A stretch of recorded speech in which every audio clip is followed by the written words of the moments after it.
மன்னர்கள் ஆட்படக்கூடாத 14 தீமைகளிலிருந்து நீ விடுபட்டு வருகிறாயா? இந்த 14 தீமைகளில் மன்னர்கள் ஆட்படவே கூடாது. எந்த ராஜாவும், நாட்டை ஆளும் எந்த ராஜாவும் இந்த 14 தீமைகளில் தன்னை ஆட்படுத்தி கொள்ளக்கூடாது. முதல் தீமை என்னவென்று தெரியுமா? நாஸ்திகம். இரண்டாவது பொய்மை. மூன்றாவது கோபம். நான்காவது விழிப்பற்ற நிலை, அதாவது அஜாகிரதையாக இருப்பது. 5 காலம் கடத்தல், போஸ்ட்போனிங். 6வது ஞானமுள்ளோரை சந்திக்காமல் இருத்தல். 7 ஒன்றும் செய்யாது சும்மா இருத்தல், சோம்பேறித்தனம். 8வது மன அமைதியின்மை. 9வது ஒரே மனிதரிடம் மட்டுமே ஆலோசனை செய்தல். 10வது பொருள் குறித்து அறிவியலை அறியாதவர்களிடம் இருந்து ஆலோசனை செய்தல். அந்த விஷயமே தெரியாது, அவளை போய் கன்சல்ட் பண்ணுறது, அவளை அந்த விஷயத்துக்கு கன்சல்டண்ட்டாக வச்சுக்கிறது. 11 தீட்டப்பட்ட திட்டத்தை கைவிடுவது. 12 ரகசியமாக வைத்து கொள்ள வேண்டிய விஷயத்தை வெளிப்படுத்துவது. 13 நன்மைக்கான மங்கள காரியங்களை செய்யாமல் இருப்பது. கோவில் கட்டுவது, யாகம் செய்வது, இதெல்லாம் மங்களகரமான காரியம், உதாரணத்துக்கு சொன்னேன். 14 எதையும் சிந்திக்காமல் செய்வது. இதுதான் இந்த 14 விஷயங்கள் நாட்டை ஆளும் தலைவர்கள் ஆட்படவே கூடாத 14 விஷயங்கள். உனது வேத கல்வி யுதிஷ்டிரா, உனது வேத கல்வி, செல்வம், சாஸ்திர ஞானம் மற்றும் உன்னுடைய திருமணம் ஆகியவை கனி கொடுத்துள்ளனவா அப்படின்னு கேட்டுட்டு நாரதர் பாஸ் பண்றார். சரியா? மூச்சு விடாமல் பேசிகிட்டே இருந்திருக்காரோனோ, ஒரு நிமிஷம் பாஸ் பண்றார். அந்த பாஸ் பண்ண பிரேக்கில் யுதிஷ்டிரர் ஒரு கவுண்டர் கொஸ்டின் கேட்குறார். என்ன கேட்குறாருன்னா, ஹே முனிவர், வேதம், செல்வம், மனைவி, சாஸ்திர ஞானம் இவை எவ்வாறு கனி கொடுக்கின்றன? இந்த நாளும் கனி கொடுத்ததா, இதோடைய பெனிஃபிட் உனக்கு கிடைச்சதான்னு கேட்டார் இல்லையா? அது எப்படி பெனிஃபிட்டை கொடுத்ததா நான் கருதணும், எப்போ அதனுடைய பெனிஃபிட் கொடுத்ததா நான் கருத வேண்டும் அப்படின்னு கேட்குறான் யுதிஷ்டிரர். நாரதர் சொல்றார், வேதங்கள் எப்பொழுது பெனிஃபிட்டை கொடுத்ததா கருத வேண்டும் என்றால், அதை படித்து முடித்து அக்னிஹோத்திரமும் வேள்விகளும் செய்ய தொடங்கும் பொழுது அது கனி கொடுத்து விட்டது. வேத கல்வி கனி கொடுத்து விட்டது, ஏன்னா அதை பிரயோகம் பண்ண ஆரம்பிச்சுட்டேன். செல்வம் எப்பொழுது கனி கொடுக்கிறது என்றால், ஒருவன் அதை அனுபவித்த பிறகு அதை தானமாக கொடுக்கும் பொழுது அது கனி கொடுக்கிறது. மனைவி எப்பொழுது கனி கொடுக்கிறாள் அப்படின்னாக்க, பிள்ளைகளை தரும் பொழுது மனைவி கனி கொடுக்கிறாள். சாஸ்திர ஞானம் எப்பொழுது கனி கொடுக்கிறது அப்படின்னா, அடக்கத்தினாலும் நடத்தையினாலும் படித்த சாஸ்திரத்தினுடைய ஞானம் கனி கொடுத்ததாக படுகிறது. மன்னா அப்படின்னு நாரதர் கண்டினியூ பண்றார். உனது அரசாங்க அதிகாரிகள் லாபத்தில் மீதிருக்கும் விருப்பத்தினால் உந்தப்படாமல் வணிகர்களிடம் இருந்து சுங்கத்தை சரியாகத்தான் வசூலிக்கிறார்களா? சரியான முறையில் தானே வசூலிக்கிறார்கள். உன் நாட்டிற்கு வரும் வணிகர்கள் ஏமாற்றப்படாமல் நுகர்வோர்களாலும், அதாவது கஸ்டமர்ஸாலும் அதிகாரிகளாலும் மரியாதையுடன் தானே நடத்தப்படுகிறார்கள். கலைஞர்களுக்கு அவர்களுக்கு தேவையான பொருளையும் அப்புறம் கூலியையும் முன்பே நீ கொடுத்து விடுகிறாய் அல்லவா? அப்புறம் புதிர்கள் நிறைந்த மந்திரங்களையும் அனைத்து எதிரிகளை அழிக்கும் நச்சுக்களின் ரகசியங்களையும் அறிந்து வைத்திருக்கிறாயா? நெருப்பு, பாம்புகள், உயிருக்கு நாசத்தை விளைவிக்கக்கூடிய விலங்குகள், ராட்சசர்கள் ஆகியோர்களிடம் இருக்கும் அச்சத்திலிருந்து உன்னுடைய நாட்டை பாதுகாத்து வருகிறாயா? துறவிகளை ஆதரித்து வருகிறாயா? ஹே ஏகாதிபதி, உறக்கம், திரும்பி சொல்றார், உறக்கம், சோம்பல், அச்சம், கோபம், மனபலவீனம், காலம் கடத்துதல் என்ற 6 தீமைகளை நீ வென்றுவிட்டாய் அல்லவா? உடனே யுதிஷ்டிரர் கேட்கிறார், யுதிஷ்டிரர் சொல்றார். என்ன சொல்றார்? நீங்கள் வழிகாட்டியபடியே நான் நடந்து கொள்கிறேன். உமது அறிவுறுத்தலால் என்னுடைய ஞானமானது விரிவடைந்துள்ளது அப்படிங்கிறார். உடனே நாரதர் சொல்றார், 4 வர்ணத்தாரையும் காக்கும் பொறுப்பில் நியமிக்கப்பட்டிருக்கும் மன்னனாகியவன் அவனது நாட்களை மகிழ்ச்சியாக கடத்தி இந்திரனின் உலகத்தை இறுதியாக அவன் அடைகிறான். அந்த மாதிரி நீ எல்லாரையும் சரிசமமா பாவிச்சு பார்த்துட்டு வந்துட்டு இருக்க இல்லையா? ஏன்னா சனாதன தர்மமாச்சே.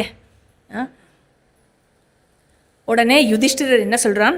நீங்கள் குறிப்பிட்டவாறு அறம் மற்றும் ஒழுக்க விதிகளில் உண்மைகளாக, அதாவது அறம் மற்றும் ஒழுக்க விதிகளினுடைய உண்மைகளை ஒன்றின் பின் ஒன்றாக நீதியுடனும் சரியான முறையிலும் செய்யப்படுகின்றன. ஒன்னொன்னும் செஞ்சுட்டு வந்துட்டு இருக்கேன். என்னை பொறுத்தவரை நான் அந்த விதிகளை முறையாக என்னுடைய சக்திக்கேற்ப சிறந்தவாறு கடைபிடித்து வருகிறேன். ஹே முனிவர், நாங்கள் எங்கள் புலன்களையும் மனதையும் முழு கட்டுப்பாட்டுக்குள் வைத்திருந்து அந்த அரசர்கள் நடந்த, எந்த அரசர்கள்? அறம் சார்ந்த அரசர்கள் நடந்த அந்த அறம் சார்ந்த பாதையிலேயே நாங்கள் நடக்க விரும்புகிறோம் அப்படின்னு சொல்லிட்டு ஷார்ட்டாக சொல்லி முடிச்சுட்டான் யுதிஷ்டிரர் இதுக்கு ஆன்சரை. சரியா? சொல்லி முடிச்சுட்டு கொஞ்ச நேரத்துக்கு சைலன்ஸ். நாரதரும் ஒன்றும் பேசலை, யுதிஷ்டிரரும் ஒன்றும் பேசலை. ஆனால் யுதிஷ்டிரர் என்ன பண்ணுறான்? சைலண்ட்டாக இருந்துட்டு அடுத்தது என்ன கேட்கலான்னு யோசிக்கிறான் நாரதர்கிட்ட. சரியா? அந்த சபையில் அப்படி யோசிச்சுட்டு யுதிஷ்டிரர் நாரதர்கிட்ட கேட்குறார். இது என்ன உபபருவம்? லோகபால சபாக்கியான உபபருவம் இல்லையா? இப்போ டைட்டிலுக்கு ஏற்ற டாபிக் வரப்போகிறது. சரியா? உடனே யுதிஷ்டிரர் நாரதர்கிட்ட கேட்குறார், பழங்காலத்தில் பிரம்மாவால் படைக்கப்பட்ட பல வகைப்பட்ட உலகங்களில் அதை சுற்றி அனைத்தையும் கண்டவர் நீங்களோ பிரம்மாவால் படைக்கப்பட்ட அனைத்து லோகங்களுக்கும் சென்று அங்கு படைத்த அனைத்து விஷயத்தையும் நீங்கள் கண்டுள்ளீர்கள். ஹே நாரத முனிவரே, நான் ஒன்றை கேட்கிறேன். இந்த சபா மண்டபத்தை போன்றோ அல்லது இதைவிட மேன்மையாகவோ, என்னுடைய இந்த சபா மண்டபத்தை போன்றோ அல்லது இதைவிட மேன்மையாகவோ எங்கேயேனும் ஏதேனும் ஒரு சபா மண்டபத்தை நீங்கள் பார்த்ததுண்டா, கண்டதுண்டா அப்படின்னு கேட்குறார். நாரதருக்கு எப்படி இருக்கும்? சிரித்து கொண்டே, குழந்தாய், மனிதர்களுக்கு மத்தியில் இதை போன்ற இரத்தினங்களாலும் விலையுயர்ந்த கற்களாலும் கட்டப்பட்ட இந்த உனது மண்டபத்தை போல் நான் கண்டதோ கேட்டதோ இல்லை. அப்படிப்பட்ட மண்டபம் உன்னுடைய மண்டபம். ஆனால் இந்திர சபை, யமனினுடைய சபை, வருண சபை, குபேரனின் சபை, பிரம்மதேவனின் தெய்வீக சபை, இவைகள் தெய்வீக வடிவமைப்பு கொண்டுள்ள அற்புதமான சபைகள். மனதையும் இந்திரியங்களையும் முழு கட்டுப்பாட்டுக்குள் வைத்து அமைதியான முனிவர்களை கொண்டு வேள்விகள் செய்து பிராமணர்களுக்கு பசுக்கள் வழங்கி துறவிகளாலும் வணங்கப்பட்டு வருகின்ற அந்த சபைகள் அவை. நீ நான் சொல்வதை கேட்க விருப்பம் கொண்டால், இன்கேஸ் விருப்பம் கொண்டால், இன்னொரு 15 நிமிஷம் டைம் இருக்கு, இவை எல்லாவற்றையும் நான் உனக்கு விளக்கமாக சொல்கிறேன். விருப்பம் கொள்கிறாயா அப்படின்னு கேட்டோன்னே யுதிஷ்டிரர் இப்படி கரத்தை கூப்பி கொண்டு விட்டார். கூப்பி கொண்டு, அந்த சபா மண்டபங்கள் குறித்து எங்கள் அனைவருக்கும் நீங்கள் விளக்குவீராக. நாங்கள் நீங்கள் சொல்வதை கேட்பதற்காக ஆவலாக காத்து கொண்டிருக்கிறோம் அந்த சபா மண்டபங்களை பற்றி. எதை கொண்டு கட்டப்பட்டவை? அதுவே ஒரு பேராகிராஃப் நிறைய கேட்குறார். அந்த ஸ்லோகத்தெல்லாம் எழுதினோன்னா மொத்தமாக அவருடைய கொஸ்டின்ஸ் எல்லாம் சேர்த்து ஸ்லோகத்தை போட்டால் வரிசையாக இருக்குது. சுருக்கமாக அவர் கொஸ்டினை சொல்லணுன்னாக்க, என்னென்ன மெட்டீரியல் கொண்டு அந்த சபா மண்டபங்கள் பண்ணியிருக்கா, அப்புறம் அந்த சபா மண்டபத்தோடைய டிஸ்கிரிப்ஷன் என்ன, அகல நீளம் என்ன, அப்புறம் யார் யார் அங்கு வசித்து வருகிறார்கள், யார் யார் அங்கு காத்து கொண்டிருக்கிறார்கள், இந்த மாதிரியான போன்ற விஷயங்களை ஒன்றின் பின் ஒன்றாக, எல்லாத்தையும் கடகடன்னு சொல்லிடாதீங்கோ, ஒவ்வொரு சபா மண்டபத்தையாக எடுத்துக்கோங்க. ஓகே, டேக் 1 by 1 அந்தந்த டீட்டெயிலை எனக்கு சொல்லுங்க. அப்போ தான் நோட்ஸ் எழுதிக்கிறதுக்கு சௌரியமாக இருக்கும். அப்படின்னு ஒன்றின் பின் ஒன்றாக அச்சபைகளை பற்றி எங்களுக்கு கூறுங்கள் அப்படின்னு ஒன்று நாரதர் ஒன்று என்ன பண்ணுறார், இந்திர சபையில் ஆரம்பிக்கிறார்.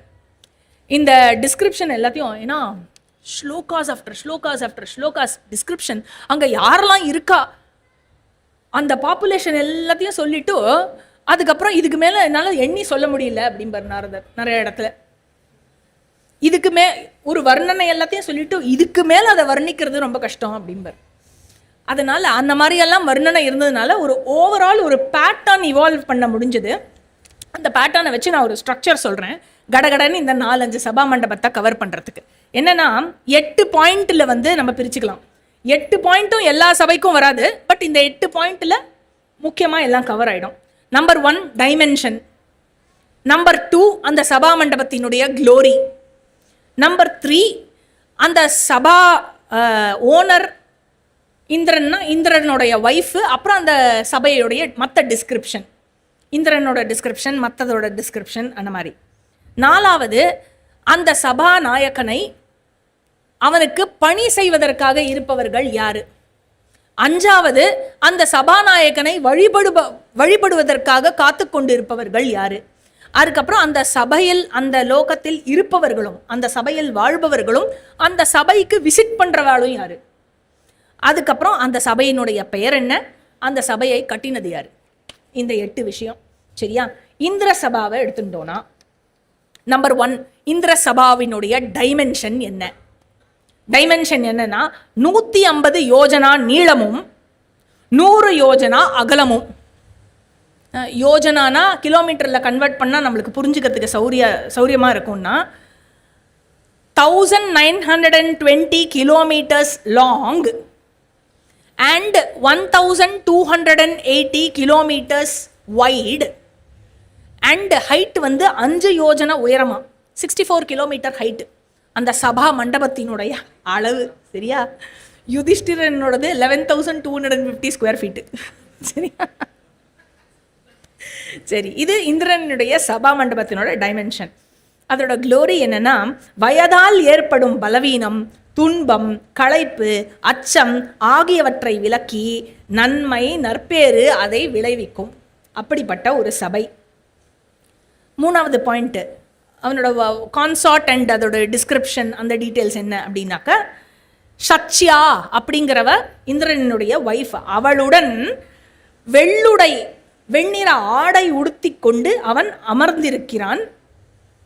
வர்ணிக்க இயலாத ஒரு வடிவமைப்பு கொண்டவன் இந்திரன். அப்புறம் பல வண்ண மலர்களால் மலர் வளையங்கள், அப்படியே அந்த ஆர்ச்சா வளையங்கள் வச்சிருப்பா போல இருக்கு. பல வகை வண்ண மலர்களாலும் மரங்களாலும் அலங்கரிக்கப்பட்ட சபை. அதுக்கப்புறம் யாரெல்லாம் பணியாட்கள் இருக்கிறார்கள். 4th point served by whom, பணிவிடை செய்வது அப்படின்னா தேவர்கள், அப்புறம் பிரகாச நிறம் கொண்ட மருத்தர்கள். இன்னும் நிறைய குட்டி குட்டியாக டீட்டெயில்ஸ் எல்லாம் கொடுக்குறா. நான் ஓவராலாக சொல்லியிருக்கேன், ஒரு சம்மரியாக தான் சொல்கிறேன் இங்கே. அதுக்கப்புறம் யாரெல்லாம் இந்திரனை வழிபடுவதற்காக காத்து கொண்டிருக்கிறார்கள் அப்படின்னாக்க, ஒரு பெரிய லிஸ்ட் ஆஃப் ரிஷிகள் அண்ட் முனிவர்கள், அவர்களெல்லாம் காத்து கொண்டிருக்கிறார்கள். அப்புறம் செல்வம், அறம், இன்பம், மின்னல் ஆகியவற்றுக்கு அதிபதிகளாக இருக்கும் தேவதாக்கள் அங்கே இருக்கிறார்கள் அவனை வழிபடுவதற்கு. அப்புறம் யாரெல்லாம் indwellers of the sabha and visitors in the sabha அப்படின்னா, பல அப்சரஸ்கள், கந்தர்வர்கள், நடன கலைஞர்கள், அப்புறம் ப்ரஹஸ்பதி, சுக்ரன் அங்கேயே தான் இருக்கிறார்கள். அப்புறம் பிருகுவுக்கும் பிரம்மாவுக்கும் சமமான சப்தரிஷிகளும் அங்கே இருக்கிறார்கள். வந்து போவா போல இருக்கு. இந்த சபையினுடைய பெயர் என்ன? 7வது பாயிண்ட் சுதர்மா என்ற பெயர் தான் இந்த சபையினுடைய பெயர். அதாவது புஷ்கரமாலினி அப்படிங்கிறது இந்த சபைகளுக்கான பொதுவாக கொடுக்கப்படுற ஒரு description. Pushkaramalini is a descriptive title இந்த மாதிரியான தெய்வீக சபைகளுக்கு. அதில் இந்திரனினுடைய புஷ்கரமாலினிக்கு பெயர் சுதர்மா. இதை யாரு கட்டினா அப்படின்னா, இந்திரனே கட்டினான். தன்னுடைய சொந்த செயல்களினால் அது கனி கொடுத்து அந்த சபையானது கட்டப்பட்டது. அவனுடைய கர்ம பலனினால் அமைந்த சபை. அடுத்தது யமதர்மராஜனினுடைய சபை. இதை கேட்கறதுக்கே அவ்வளோ அழகாக இருக்கு. ஸோ அதோடைய டைமென்ஷன் என்ன அப்படின்னா, 100 யோஜனா பரப்பளவு. அதுதான் யமசபா. அதோடைய க்ளோரி என்ன அப்படின்னாக்கா, அது எங்கும் நகரக்கூடிய தன்மை கொண்டது. எங்கே வேணால் வச்சுக்கலாம். இங்கே வேண்டாம், இந்த அட்ரஸ் போர் அடிக்கிறதுனா நம்ம கொஞ்ச நேரம் வேற ஒரு அட்ரஸில் கொண்டு போய் சபாவை வச்சுக்கலாம். சரியா? ஸோ கேம்புக்கு போனோன்னா கிளாஸ் ரூமோடு போயிடலாம், ப்ராப்ளம் இல்லை. 100 யோஜனானா ரூம்ஸும் கட்டினானா ஓவர் எல்லாமே. ஸோ அங்கு தூக்கமோ வயதால் ஏற்படும் பலவீனமோ தாகமோ பசியோ ஏற்படாது. பியூட்டிஃபுல் பாயிண்ட், ஏற்க முடியாத எந்த ஒரு பொருளுக்கும் அங்கே இடம் கிடையாது. இந்த சாமானை எங்கே வைக்கலாம்? சரி கொஞ்ச நேரத்தில் யமசபாவில் போட்டு வை, முடியாது, ஏற்க முடியாது. அதனால் அது என்ன மறந்து போயிடுதுன்னா, goods inward receipt, GRN goods receipt note, ஃபேக்ட்ரிக்குள்ளே வரும்போது அது போடவே மாட்டான். ஏற்கப்படாத பொருள் ரிஜெக்டட், அங்கேயே கேட்லேயே வெளில அனுப்பிச்சுடுவா. அப்புறம் எந்த வகையான தீய உணர்வுகளும் அந்த சபையில் இருக்கும்போது எழவே எழாதான். அதுக்கப்புறம் எப்படிப்பட்ட சபைனா, புடம் போட்ட தங்கமால் பிரகாசித்து கொண்டிருக்கும் சபை அது. அங்கு அதிக குளிரும் கிடையாது, அதிக வெப்பமும் கிடையாது. அதுக்கப்புறம் விரும்பப்படும் அனைத்து பொருட்களும் அபரிமிதமாக அங்கு இருக்கிறது. நீங்கள் என்னெல்லாம் என்ஜாய் பண்ணணும்னு நினைக்கிறீங்களோ அது எல்லாமே அங்கே ஏற்கனவே இருக்குது. நறுமண மலர்களால் அலங்கரிக்கப்பட்ட ஒரு சபை, யமனினுடைய சபை. நம்ம வேறு மாதிரி காமிச்சிருப்பா டிவிலெலாம், ஒரே கோரமாக ஒரே கருப்பு கருப்பாக புகை வர மாதிரி, அப்படிலாம் இல்லை. சூப்பராக இருக்குது யமசபா. யாரெல்லாம் யமனை சர்வ் பண்ணுறதுக்காக அங்கு இருக்கிறார்கள் அப்படின்னா, நூறாயிரக்கணக்கான தெய்வீக மனிதர்கள் யமனுக்காக காத்து கொண்டு வழிபடுவதற்காக காத்து கொண்டு இருக்கிறார்கள். யாரெல்லாம் யமனை சேவிக்கிறார்கள் அப்படின்னாக்க, பிரம்ம ரிஷிகள் காத்திருந்து யமனை வழிபடுகிறார்கள். அப்புறம் அந்த யமசபால இன்ட்வெல்லர்ஸ் அண்ட் விசிட்டர்ஸ் யாரு அப்படின்னாக்கா, திருப்பி ஒரு பெரிய லிஸ்ட் ஆஃப் ரிஷிகள், முனிவர்கள், அதுக்கப்புறம் பெரிய பெரிய ராஜாக்களினுடைய பெயர், அப்புறம் பித்ருலோகத்தில் இருக்கிற அந்த ராஜாக்களினுடைய பெயர்கள். அதில் நாரதர் சொல்கிறார், அதில் உங்கள் அப்பா பாண்டுவும் இருக்கார் அப்படின்னு பாண்டுவோட பேரையும் மென்ஷன் பண்ணுறார் பித்ருலோகத்தில் இருக்கிறதுனால. அண்டு விவரிக்க முடியாத அளவுக்கு எல்லாம் ஒரு பத்தியாக ஒரு 2 பக்கத்துக்கு ஸ்லோகங்களை சொல்லிட்டு அதுக்கப்புறம் நாரதர் சொல்கிறார், விவரிக்க முடியாத அளவுக்கு அங்கே எண்ணற்ற நபர்கள் இருக்கிறார்கள் அப்படின்னு.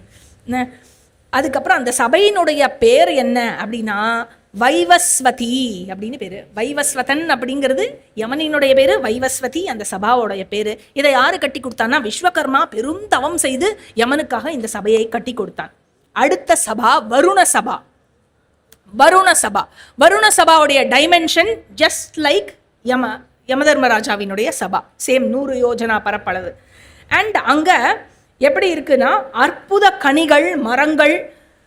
கனிகளும் மரங்களையும் கொடுக்க வல்ல தங்கத்தாலும் ரத்தினத்தாலும் ஆன மரங்கள் ஜொலிக்கிறது வருண சபா. அதிக குளிர்ச்சியும் கிடையாது, அதிகமான வெப்பமும் கிடையாது, பிளசன்ட் வெதர். சரியா? அப்புறம் வருணன் எப்படி இருக்கிறான்? தெய்வீக ஆடைகளை உடுத்தி கொண்டு, தெய்வீக ஆபரணங்களை பூண்டு, தன்னுடைய நிறைய வாசனை திரவியங்கள் எல்லாமும் போட்டுக்கொண்டு தன்னுடைய மனைவியான ராணி வாருணி என்பவளுடன் அமர்ந்திருக்கிறான். யாரெல்லாம் வருணனை சர்வ் பண்ணிட்டு இருக்கா அப்படின்னாக்க, சுனாபகா அப்படின்னு வருணனினுடைய சீஃப் மினிஸ்டர், அப்புறம் அவருடைய மகன்கள் அண்ட் பேரன்கள், இவா எல்லாரும் அதோடு சேர்ந்து தெய்வீக நீர்நிலைகள் அவர்களெல்லாம் உருவம் கொண்டு வருணனை பணிந்து சேவை செய்வதற்காக காத்து கொண்டிருக்கிறார்கள். யாரெல்லாம் வருணனை வழிபடுவதற்காக நிற்கிறார்களாம் அப்படின்னா, எல்லா அசுரர்கள், இவா அவான்னு ஒரு லிஸ்ட், அப்புறம் எல்லா ரிவர்ஸ் அண்ட் வாட்டர் பாடிஸ், இவா எல்லாருமே ஒரு உருவம் கொண்டு வருணனை வழிபடுவதற்காக நிற்கிறார்கள். எல்லா நீர்வாழ் உயிரினங்களும் அங்கு வந்து வருணனை வழிபடுகின்றார்கள். அதுக்கப்புறம் அந்த இன்ட்வெல்லர்ஸ் அண்ட் விசிட்டர்ஸ் யாரு அப்படின்னாக்க, எல்லா நாகர்கள், அதுக்கப்புறம் எல்லா விதமான பாம்புகள், அவ எல்லாரும் வந்து பார்த்துட்டு போவா வருணனை. அங்கேயே இருக்கிறவாளும் இருக்கா வருணலோகத்தில்.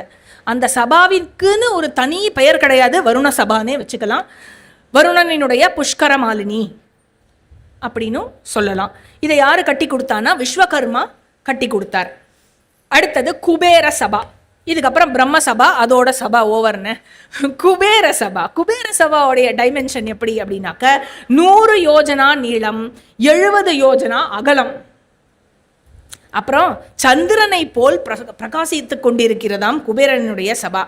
குபேரன் எப்படி இருக்கிறான் அப்படின்னா ஆபரணங்கள் பூண்டு தன்னுடைய 1000 மனைவியர்களோடு, அப்புறம் அருமையான குளிர் தென்றல் வீசிக்கொண்டு அவனுடைய தோட்டத்தின் மலர்களிலிருந்து நறுமணமும் வீசுகிறதாம். அப்புறம் அப்சரஸ்கள் உடைய இனிமையான பாடலும் நடனங்களும் அங்கு, கந்தர்வர்களுடைய யக்ஷர்களினுடைய பாடலும் நடனங்களும் அங்கு நடைபெற்று கொண்டிருக்குமாம். 1000கணக்கான அப்சரஸ் அவனை சர்வ் பண்ணிட்டு இருக்காளாம். எண்ணற்ற கந்தர்வர்கள், யக்ஷர்கள், ராட்சசர்கள், பிசாசங்கள், அவ பேரெல்லாம் சொல்றார். என்ன அவ பேரெல்லாம் சொல்லி இவர்களெல்லாம் குபேரனை வழிபட்டு கொண்டிருக்கிறார்கள்.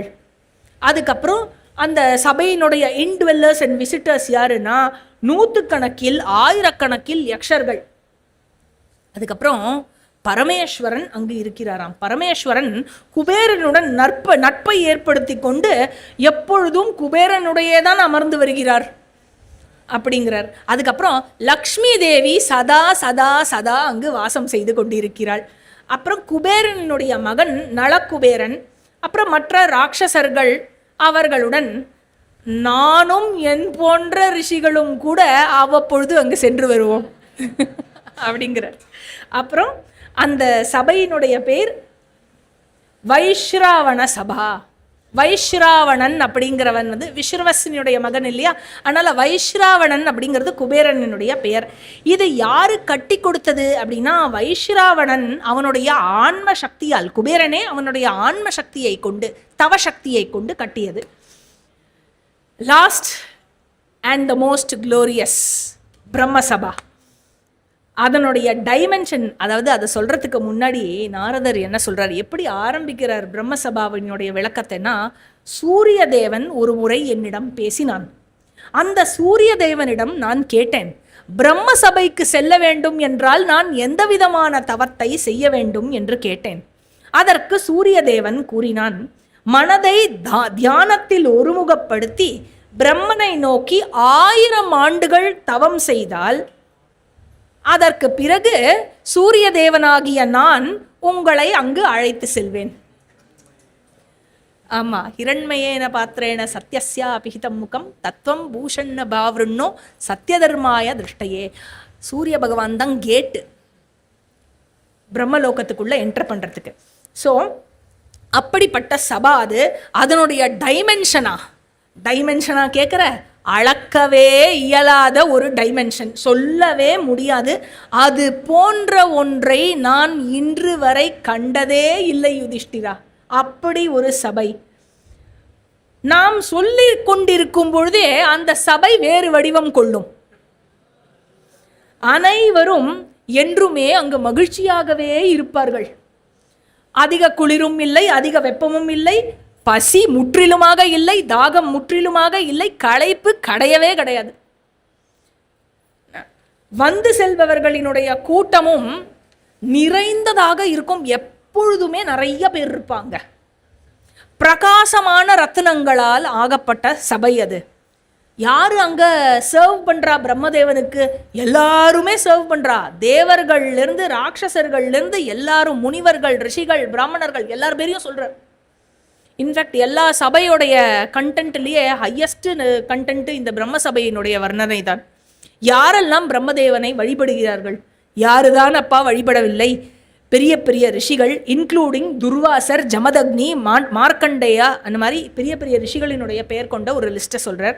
அதை தவிர 7 அப்சரஸினுடைய 7 இனங்களும் அங்கு வழிபடுகிறார்கள் பிரம்மனை.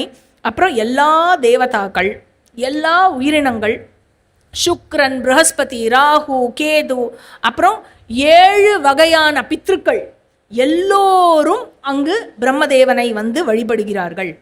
அந்த பிரம்ம சபையிலேயே இருக்கும் சிட்டிசன்ஸ் யாரு, விசிட்டர்ஸ் யாரு அப்படின்னு கேட்டாக்க எல்லா பிரஜாபதிஸ், அப்புறம் ரிஷி முனிவர்கள், வாலக்கில்யர்கள், அந்த மாதிரி போன்ற ரிஷிகள், எல்லா தேவதாக்கள், அப்புறம் ஆல் ஃபார்ம்ஸ் ஆஃப் நேச்சர். இந்த பஞ்சபூதங்களிலிருந்து, காரணத்திலிருந்து காரியம் வரைக்கும் எல்லா பூதங்களும் அங்கு இருக்கின்றன. பூதமும் பௌத்திகமும் வடிவம் கொண்டு அங்கு இருக்கின்றன.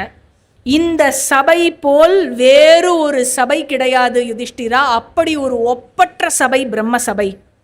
உன்னுடைய இந்த சபை மனித உலகிலேயே ஒப்பற்ற சபை என்றால் எல்லா உலகிலும் பிரம்ம சபையே ஒப்பற்றது அப்படின்னு சொல்லி அவர் அந்த வர்ணனையை முடிக்கிறார்.